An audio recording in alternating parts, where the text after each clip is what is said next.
Assalamu alaikum. Арбаңыздар, урматтуу, калай калыңыз жат, жумурай жат. Мамлекетибиз 30 жыл аралыгында кыйналып, кыйчалып турду. Өлкөбүз ыйлап турду. Өлкөбүз буркурап, сыздап турду. Бирок мына ошол өлкөнү буркурап сыздаганда эч ким алып чыга албады.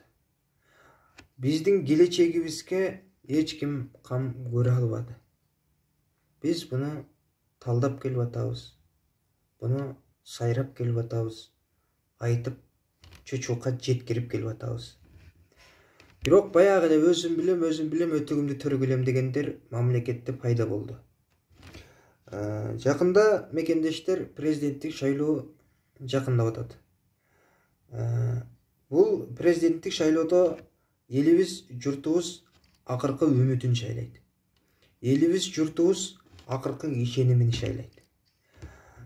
Бул келе жаткан шайлоодо мен жалпы жаштарды, жумурай журтту, Калай каның журтту, Айкөл Манастын урпактарын мен президенттикке талапкер койгон Абдыкар Сыдыков деген байкени шайлоого чакырам.